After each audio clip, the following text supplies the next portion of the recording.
So I said all of that to say, you are in charge. You be in control. And just know,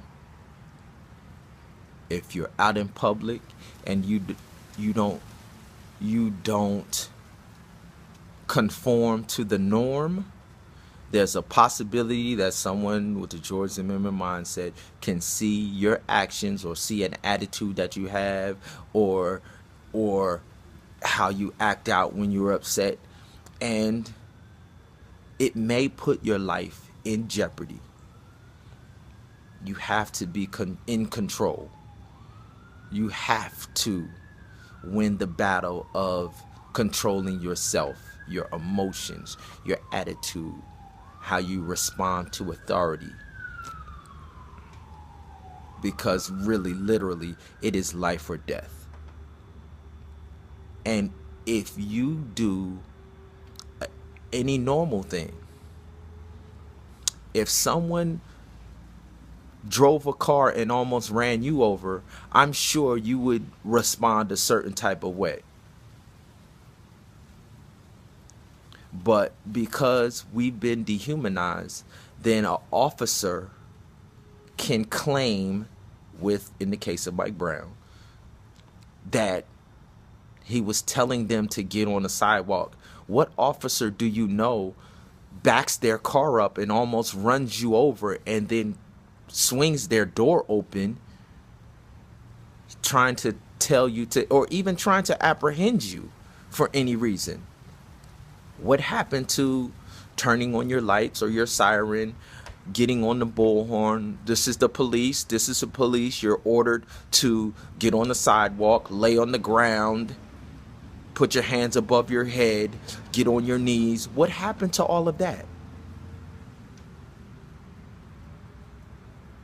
But we as society, we're taught, because we've all been taught to dehumanize us, that anybody can create any type of a story when they take our life, and we just buy it.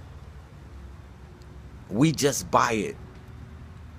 This officer, in every video clip you find of him on the internet, he's cussing people out and all of this, and he gets to the grand jury and he gives a testimony that he said, "Please move to the sidewalk." Those words aren't even in his vocabulary. Every time he speaks to somebody, he's cussing at them. So when the young man who's standing right there with Mike Brown says the officer pulled up, said, "Get the F on the sidewalk," for some reason society discredits this young man. Why? The George Zimmerman mindset. This young man says the man backed the car up and almost ran him over, and then reached out of the window and grabbed Mike Brown by the throat.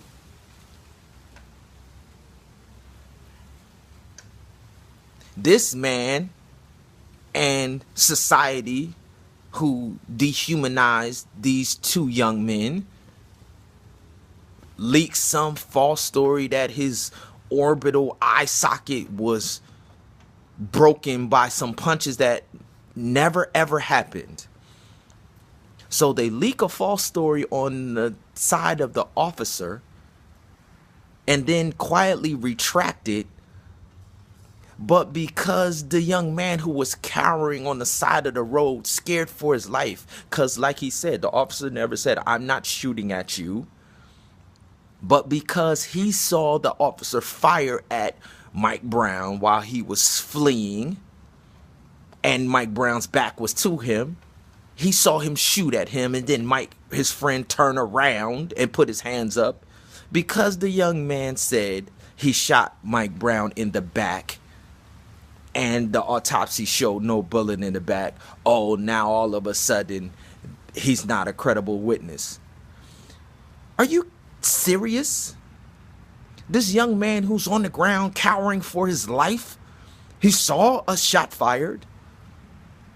We know that there were bullets in the house across the street from where Mike Brown was murdered. So is it possible that he did shoot at Mike Brown but missed, and his friend who was watching the account thought it hit him when it didn't? Oh, that's possible. Does that make him a liar, which they made him out to be because he said he was shot in the back and there was no bullet found? No, it doesn't make him a liar. It just makes it. Mike Brown was executed in less than 90 seconds. Less than 90 seconds.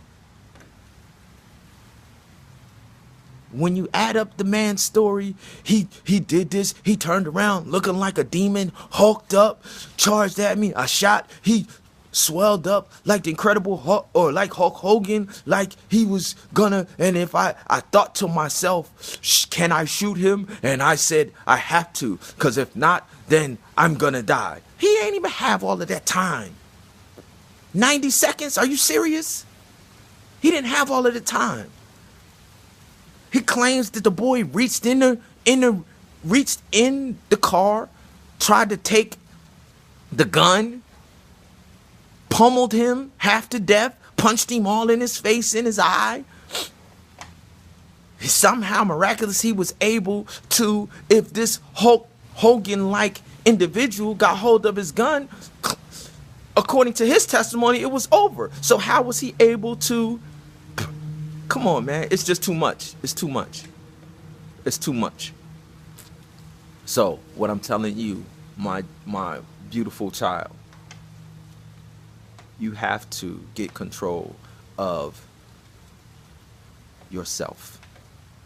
Because if you're ever in a situation and you swell up, it's not a crime to swell up. It's not a crime to ask questions. It's not a crime to ask an officer, why are you backing up on us, almost about to run us over? Why are you opening your door and assaulting me with your door? If I almost run somebody over with my vehicle, that's assault with a deadly weapon. How is it not assault with a deadly weapon when the police officer? He didn't announce himself. He didn't tell him why he pulling up on them. Nothing. You just speed up. It's okay to have questions. Normally you would think. But because of the color of your skin, because of the campaign of dehumanization of yourself, you can't take these risks. And it's not just with young men. It's young ladies too. They putting guns to y'all heads and everything. So please, I can't have a Trayvon Martin story on my hands. I already have one.